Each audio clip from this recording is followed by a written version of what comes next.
সেই উপলক্ষে এখানে উপস্থিত আছেন Shri Rajiv Bhattacharya, honourable member of parliament, Rajya Sabha.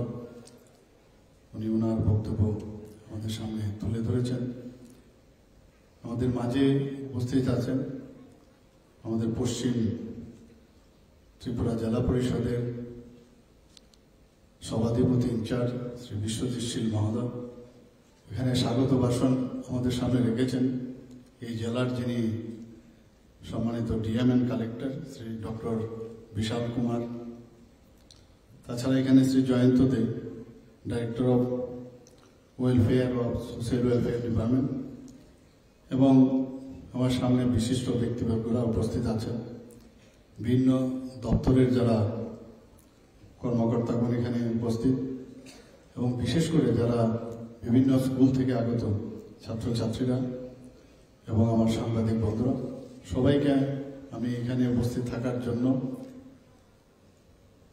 Hardik অভিনন্দন ও শুভেচ্ছা জানাচ্ছি। Doctor B.R.. আম্বেদকর আমাদের দেশের এরকম একজন অন্যতম ব্যক্তি, যিনি একাধারে দার্শনিক, অর্থনীতিবিদ, সমাজ সংস্কারক ও স্বাধীনতা সংগ্রামী।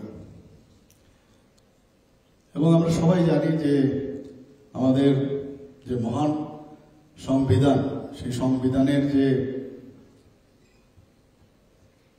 যারা কাজ করেছেন সবার মধ্যে একটা অন্যতম প্রধান এবং দলিত মানুষের মুক্তির অগ্রদূত, সেটা আমরা সবাই জানি। এ বিষয়ে আমার পূর্ববর্তী বক্তা রাজীববাবু আলোচনা রেখেছেন। আমরা গত 14ই এপ্রিল ওনার জন্মদিনে ডক্টর বাবা সাহেব আম্বেদকর আমরা ওনাকে শ্রদ্ধা নিবেদন করার জন্য আমাদের তপশিলি জাতি কল্যাণ দপ্তরের থেকে সেটা আয়োজন করা হয়েছিল। আমাদের প্রথম যে ভারতবর্ষের যখন মন্ত্রিসভা গঠিত হয়, সেই মন্ত্রিসভায় উনি 1947 সন থেকে 1951 সন পর্যন্ত প্রথম আইনমন্ত্রী হিসাবে উনি কার্যভার গ্রহণ করেন। বহু প্রতিকূলতা, ঘৃণা, বিদ্বেষ ও অপমানের বিরুদ্ধে ডক্টর বি.আর. আম্বেদকর যেভাবে কাজ করেছেন, বলতে গেলে উনি একটি ব্যতিক্রমী ব্যক্তিত্ব। আজীবন নিপীড়িত মানুষদের জন্য উনি কাজ করে গেছেন এবং লড়াই করেছেন। এবং অনেকদিন পরে হলেও ওনাকে 1990 সনে অনিচ্ছাকৃতভাবে আমি বলবো, ওনাকে এতদিন ধরে ভারতরত্ন উপাধি দেওয়া হয়নি। 1990 সনে আমার পূর্ববর্তী বলেছেন যে ওনাকে ভারতরত্ন উপাধিতে ভূষিত করেন। শিক্ষা, মেধা, বাগ্মিতা ও ঘোরদার যে লেখনী বাবা সাহেব আম্বেদকর, বলতে গেলে একটা আমাদের দেশের একটা উজ্জ্বল নক্ষত্র হিসাবে আমরা আখ্যায়িত করতে পারি। 1956 সালের 6 ডিসেম্বর উনি প্রয়াত হন। এবং আমরা যেটা স্বাগত ভাষণে আমাদের ডিএম সাহেব বলেছেন যে ভারতীয় সংবিধান রচনার বলা যায় একজন স্থপতি, এবং তিনি যে কত চিন্তা ভাবনা করে এই সংবিধানটি রচনা করেছিলেন, যদি আমরা পৃষ্ঠা মধ্যে আমরা দেখি, প্রতিটি সংবিধানের ধারা এবং উপধারায় সেই চিন্তা ভাবনা কিন্তু লুক্কায়িত আছে। জনগণের যে মৌলিক অধিকার, এবং উনি চেয়েছিলেন তাদের যে অর্থনৈতিক দৃঢ়তা সেটা সুনিশ্চিত করার জন্য আম্বেদকর জির যে বেশ কিছু প্রস্তাব আমরা দেখতে পেয়েছি। শুধু তাই নয়, উনি যখন মন্ত্রিসভার আইনমন্ত্রী ছিলেন তখনও ওনার বিভিন্ন যে বিচক্ষণতার পরিচয়, সেটাও কিন্তু আমরা ওনার পরিচয় দিয়েছেন। এবং সবসময় উনি বলতেন যে শোষণমুক্ত যে একটা পরিবেশ, সেই পরিবেশ যেন আমাদের দেশে প্রতিষ্ঠিত হয়, তার জন্য উনি সংবিধানের প্রস্তাবের মধ্যে সেটা উনি রেখেছেন। এবং তিনি বলেছেন যে দায়বদ্ধতা নিয়ে সব মানুষ কাজ করতে হবে দেশের উন্নতি সাধনে। আম্বেদকর যে সবসময় চেয়েছিলেন যে যদি দেশের অর্থনৈতিক যে ব্যবস্থা সেটার একমাত্র উন্নয়ন হবে এবং যে মূল স্তম্ভ সেটা হচ্ছে এগ্রিকালচার এবং শিল্প, এই দুটোর যদি ওনার যে চিন্তা ভাবনা যে দুটোর যদি ডেভেলপ হয় তবেই রাজ্য বা দেশ উন্নতি হবে। এবং রাষ্ট্রের উনি এটাও চেয়েছিলেন এই দুটো যে ইনস্টিটিউট আছে সেটা রাষ্ট্র দ্বারা পরিচালিত হোক। এবং উনি সবসময় বলতেন কৃষি থেকে যদি শিল্পায়ন উন্নতি না হয় তাহলে আমাদের পক্ষে অনেক সমস্যার সমাধান সম্ভব নয়। এবং বারবার উনি উদাহরণস্বরূপ যেগুলো আমাদের উন্নয়নশীল দেশ আছে তার রেফারেন্স উনি দিয়েছেন। কুসংস্কারের বিরুদ্ধে আমরা দেখেছি যে উনি কিভাবে কাজ করেছেন। আমাদের মনে আছে যখন আমরা বই পড়তাম ছোটবেলায়, সেখানে লেখা ছিল যে কিভাবে স্কুলে যখন যেত তো উনাকে জল দেওয়ার জন্য উপর থেকে ঘটি দিয়ে জল দিত একজন পিয়ন, এবং বলা হতো নো পিয়ন নো ওয়াটার। এইরকম অবস্থার মধ্যে ওনার বাল্যকাল পেরিয়েছিল। তারপর আস্তে আস্তে করে কিভাবে উনি ভিতর থেকে যে একটা জেদ যে আমার রাইট, এটা আমি মহাসম্প্রদায়ে আমি জন্মগ্রহণ করেছি, তাহলেও আমি এটা আমার রাইট হিউম্যান বিইং হিসাবে। আমরা সবাই জানি যে উনি কিভাবে শেষ পর্যন্ত বিদেশ থেকেও উনি ডিগ্রি হাসিল করেছেন এবং এই ধরনের অনাচার অত্যাচারের বিরুদ্ধে উনি সবসময় সোচ্চার ছিলেন। তো সেই দিনগুলো আমরা আজকে ওনারা করেছেন বলেই আজকে আমরা কিন্তু সুষ্ঠুভাবে আমাদের দেশ একটা জায়গায়, যেটা বলা হয়েছে যে আমরা সবাই একসাথে থাকার যে বিষয়, ওনারা সেই ফাউন্ডেশন উনি সেটা সে লে করে গেছেন বলে আমাদের পক্ষে সম্ভব হচ্ছে। শুধু তাই নয়, আম্বেদকরজিকে আমরা জানি যে দলিত সূর্য নামে ওনাকে আখ্যায়িত করা হতো এবং যারা দলিত সম্প্রদায় বলা যায় ওনাকে আশা আকাঙ্ক্ষা যে রূপায়ণ, সেটা কিন্তু মানুষ সেই দলিত সম্প্রদায়ের লোক সবসময় ওনার দিকে তাকিয়ে থাকতেন। আমাদের ওনার যে অবিস্মরণীয় অবদান সেটা আমরা ভুলে গেলে চলবে না। এখানে যারা ছোট ছোট ছেলে মেয়েরা আছে আমি বলবো যে ওনার সম্পর্কে আমাদের জানা উচিত, ওনার সম্পর্কে পড়া উচিত, উনি যে আমাদের মার্গদর্শন দিয়ে গেছেন সেগুলো জানা উচিত। মোবাইলের যুগে অনেকে বইপত্র একটু কম পড়ে সাবজেক্ট বাদে, স্কুলের পড়া বাদে, কিন্তু এগুলোও কিন্তু পড়া খুবই প্রয়োজন। কারণ আমরা যদি ইতিহাস না জানি কারা আজকে আমাদের এমন এক জায়গায় সুন্দর একটা জায়গায় প্রতিষ্ঠিত করেছে, তাহলে আমার মনে হয় এটা ঠিক হবে না। এবং আজকের যে এখানের আয়োজন, সেই আয়োজন এই কারণেই করা হয়েছে যাতে উনাকে আমরা স্মরণ করে উনি কি কি আমাদের জন্য করে গেছেন সেইগুলো সম্পর্কে আমাদের জানা। আমরা জানি যে উনি আমাদের জাতির জনক মহাত্মা গান্ধীর সাথে উনার একটা মতবিরোধ ছিল এবং এই মতবিরোধের দুটো বিষয়, একটা হচ্ছে গান্ধীজি বলতেন যে শ্রমের বিভাজন, আর আম্বেদকর বলছিলেন শ্রমিকের বিভাজনের কথা। আমরা এগুলো জানি। আমরা আম্বেদকর সম্পর্কে আমরা এটাও জানি যে উনি অর্থনৈতিক যে মডেল সেটা উনি চেয়েছিলেন যে বৈজ্ঞানিক পদ্ধতি বিজ্ঞানসম্মত যাতে হয় তার জন্য উনি ওনার বক্তব্য তুলে ধরেছিলেন।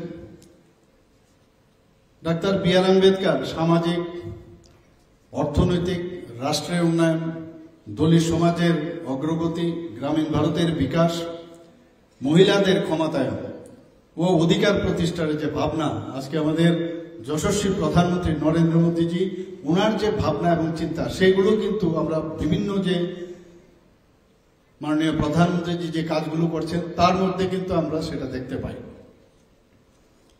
আমরা দেখতে পাই মাননীয় প্রধানমন্ত্রীজি সমাজের যারা দুর্বলতর শ্রেণীর যে উত্থান এবং গরিবী দূরীকরণের যে ব্যবস্থা আমাদের মাননীয় প্রধানমন্ত্রী নরেন্দ্র মোদীজি সেই কাজগুলো করছেন। আমরা জানি যে 2014 সালে মাননীয় প্রধানমন্ত্রীজি যখন প্রধানমন্ত্রী হন, উনি প্রধানমন্ত্রী জনধন যোজনার মাধ্যমে গরিব অংশের মানুষকে ব্যাংকিং পরিষেবার মধ্যে নিয়ে আসেন এবং এই ব্যাংকিং পরিষেবার মধ্যে নিয়ে আসাতে আগে অনেক যারা গরিব অংশের মানুষ, পিছিয়ে পড়ার যারা আমাদের সাধারণ মানুষ আছে, তারা কিন্তু ব্যাংকিং পরিষেবার মধ্যে আসবে কোনোদিন ভাবতেও পারে না। কিন্তু ডক্টর বি.আর. আম্বেদকরের যে চিন্তা ভাবনা, সেটা মাননীয় প্রধানমন্ত্রী করে দেখিয়েছেন। এখন ডিবিটির মাধ্যমে যে কোনো বেনিফিশিয়ারির যে অর্থ, সেটা ডিবিটির মাধ্যমে মানুষের কাছে পৌঁছে যাচ্ছে, মাঝখানে কোনো মিডলম্যান থাকে না। মুদ্রা যোজনা, মাননীয় প্রধানমন্ত্রীজি যখন মুদ্রা যোজনা নিয়ে এসছে, সেই মুদ্রা যোজনায় বিশেষ করে যারা এসসি এসটি এবং আমাদের মহিলারা, এই মুদ্রা যোজনার মধ্যে এক একজন সেই লাভ পাচ্ছেন, এন্টারপ্রেনার হচ্ছেন এবং বিভিন্নভাবে ক্ষুদ্র উদ্যমী যে আর্থিকভাবে ওনারা সেই কাজগুলো করার পরে ওনারা অনেক বেশি স্বাবলম্বী হচ্ছেন।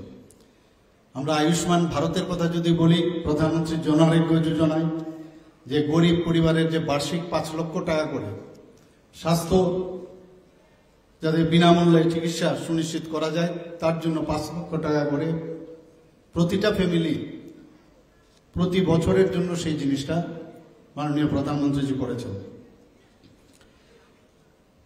যেখানে মহিলাদের সশক্তিকরণের কথা, সেই বিষয়টাও প্রধানমন্ত্রীজি উনার যে মার্গদর্শন উনি দেখিয়েছেন, সেই হিসাবে আজকে আমরা সবাই জানি প্রধানমন্ত্রী উজ্জ্বলা যোজনা উনি শুরু করেছেন। সেখানেই সেই যোজনায় 9 কোটি মহিলা আমাদের যারা এই চুলার যে ধোঁয়ামুক্ত জীবনযাপন ওনারা করতে পারছেন। আমরা সবাই জানি প্রধানমন্ত্রীজি যে আবাস যোজনায় আজকে যার কোনোদিন ভাবতে পারেনি যে ঘর তার মাথার মধ্যে পাকা ঘর হবে, সেই পাকা ঘর এখন মাননীয় প্রধানমন্ত্রীজি সেই মৌলিক যে চাহিদা তার মধ্যে একটা খুব ইম্পর্টেন্ট একটা বিষয়, সেটাও মাননীয় প্রধানমন্ত্রীজি করেছেন। আমরা বিশ্বাস করি যে সবকা সাথ সবকা বিকাশ, বিশ্বাস আর তার প্রয়াস, সেটাও কিন্তু মাননীয় প্রধানমন্ত্রীজি এই যে আম্বেদকরজির যে সমতা ও বৈষম্যহীন যে সমাজ উনি চেয়েছিলেন, তার কিন্তু প্রতিচ্ছবি আমরা দেখতে পারি। এখানে আবার পূর্ববর্তী বক্তা আমাদের সবার প্রিয় রাজীববাবু বলার চেষ্টা করেছেন যে এতদিন ধরে ডক্টর বি.আর. আম্বেদকরকে সেই কিন্তু সম্মান দেওয়া হয়নি। মাননীয় প্রধানমন্ত্রীজি উনি বললেন যে না, বি.আর. আম্বেদকরজি আমাদের জন্য এত কিছু করেছেন, উনাকে আমাদের সম্মান দেওয়া উচিত। যে কারণে উনি পঞ্চতীর্থ যে স্থানগুলো, যেখানে মধ্যপ্রদেশের মৌ বাবা সাহেব যেখানে জন্মগ্রহণ করেছেন, আমরা জানি একটা সেনা ছাউনিতে উনি জন্মগ্রহণ করেছিলেন, সেটা এবং লন্ডনে যেখানে তার শিক্ষাভূমি, এবং নাগপুরে যেখানে দীক্ষাভূমি, এবং মুম্বাইয়ে ইন্দ্রমিল তার কর্মভূমি, এবং মৃত্যুকালে যে আলিপুরের সেই গৃহ, সেই 5টি স্থানকে একটা নতুন একটা আইডেন্টিটি মাননীয় প্রধানমন্ত্রীজি দিয়েছেন এবং তার নাম দিয়েছেন পঞ্চতীর্থ। সেটা এর আগে কিন্তু কেউ দেয়নি। নেতাজি সুভাষচন্দ্র বসুকেও যেভাবে আমাদের যশস্বী প্রধানমন্ত্রীজি ওনাকে সম্মান দিয়েছেন আমরা সবাই জানি, সেইভাবে আমরা আগে কাউকে দেখিনি। ইভেন আমরা যে বাবা সাহেব আম্বেদকরজি যে অর্থনীতির যে বিষয় উনি বারবার যেটার উপর সবসময় জোর দিতেন, যে কারণে ইউপিআই ব্যবস্থার নামে ভীম যে অ্যাপ, সেটাও কিন্তু মাননীয় প্রধানমন্ত্রীজি সেই অ্যাপ প্রতিষ্ঠিত করেছেন।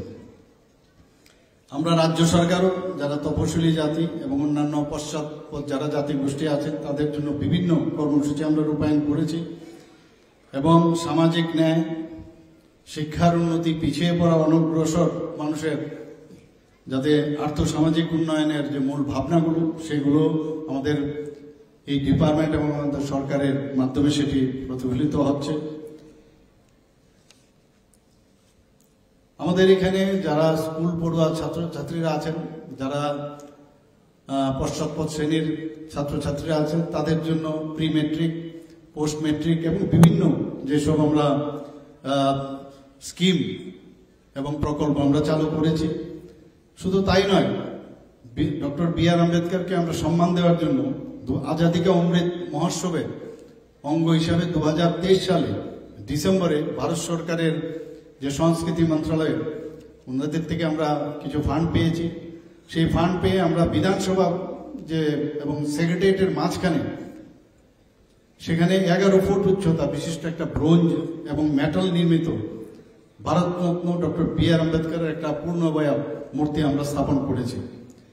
আমরা যারা প্রধানমন্ত্রী অনুসূচিত জাতি অভ্যুদয় যোজনা PM অজয় মাধ্যমে তপশিল জাতি অধ্যুষিত যে গ্রামে পরিকাঠামোগত উন্নয়নের জন্য আমরা poultry shelter, solar street light, boundary wall, water tank, পাকা ড্রেন, ব্রিক সোলিং রোড এবং বক্স কালভার্ট, অঙ্গনবাড়ি নির্মাণ, তাছাড়া সাবমার্সিবল পাম্প, ক্ষুদ্র বেসের ডিপ টিউবওয়েল ইত্যাদি আমরা স্থাপন করেছি। তার জন্য প্রায় 2,73,00,000 টাকা ব্যয় হবে এবং আমরা তপশিলি জাতিভুক্ত যে পরিবারগুলো তাদের আয় যাতে বৃদ্ধি হয় তার জন্য পোলট্রি, মুরগি, হাঁস পালন সংক্রান্ত একটি প্রকল্প আমরা এবার বাজেটেও সেটা আমরা এই বাজেটে গৃহীত হয়েছে। তপশিল জাতিভুক্ত যারা ক্ষুদ্র ব্যবসায়ীরা আছেন, যারা শুকনো মাছ এবং সবজি বিক্রি করেন, তাদেরও আর্থিক সাহায্য করার এবার আমরা এই বাজেটে আমরা রেখেছি। এছাড়াও ছাত্রী নিবাসের প্রকল্প এবং প্রাক মাধ্যমিক বৃত্তি, যেটা আমাদের রাজ্য প্রকল্প, এবং যারা অপরিচ্ছন্ন কাজে নিযুক্ত পরিবার, যাদের সন্তান সন্ততির যারা আছেন, তাদেরকে কেন্দ্রের 90% এবং আমাদের স্টেটের 10% সেটা দিয়ে তাদেরকেও আমরা আর্থিকভাবে সাহায্য করার ব্যবস্থা আমরা করেছি। Doctor B.R.. আম্বেদকরের মেধা পুরস্কার কেন্দ্রীয় প্রকল্প, সেটাও আমরা মাননীয় প্রধানমন্ত্রীর যে মার্গদর্শনে সেটা আমরা করছি। আমাদের স্টেট গভর্নমেন্টের আর্থিক সহায়তা, এককালীন আর্থিক সহায়তা তাদের জন্য আমরা করছি। মুখ্যমন্ত্রী স্বনির্ভর পরিবার যোজনায় তাদেরকে যে সাহায্য, তপশিল জাতিভুক্ত আবাসিক ছাত্রছাত্রীদের জন্য বিশেষ প্রশিক্ষণ, প্রধানমন্ত্রী আদর্শ গ্রাম যোজনা, বাবু জগজীবন রাম ছাত্রাবাস যোজনার সাহায্য প্রদান, এইসব বিভিন্ন যে প্রকল্প, যেটা ডক্টর বি.আর. আম্বেদকরের যে ইচ্ছা এবং ওনার যে ভাবনা, সেটাকে সাকার করার জন্য আমাদের ত্রিপুরা সরকারও সেই মাননীয় প্রধানমন্ত্রীজি যেভাবে করছেন দেশের জন্য, আমরাও সেইভাবে আমরা করছি। আমরা সবকা সাথ সবকা বিকাশ, বিশ্বাস আর তার প্রয়াসের যে চিন্তা ভাবনা মাননীয় প্রধানমন্ত্রীজি আমাদের দিয়েছেন, সেটা আমরা মাথায় রেখে আমরা সেই কাজ করছি। আমরা আগামী দিনে সবাই মিলে আমরা এই রাজ্যকে একটা উন্নতির শিখরে আমরা পৌঁছে নিয়ে যাব। আজকের দিনে আমার মনে হয় আমরা সেই প্রতিজ্ঞা করা উচিত, সবাইকে এখানে উপস্থিত থাকার জন্য, এবং বিশেষ করে যারা আজকের যারা আমাদের আজকের এখানে এই উৎসব, আমি বলবো যে আলোচনা সবাই এখানে রেখেছেন যে অনুষ্ঠান, আমাদের যিনি জেলা সভাধিপতিকে আমি ধন্যবাদ দেব, সবাইকে আবার আমি আমার ধন্যবাদ জ্ঞাপন করে আমি আমার বক্তব্য শেষ করছি। নমস্কার, জয় হিন্দ। অসংখ্য ধন্যবাদ আমাদের আজকের এই অনুষ্ঠানে মাননীয়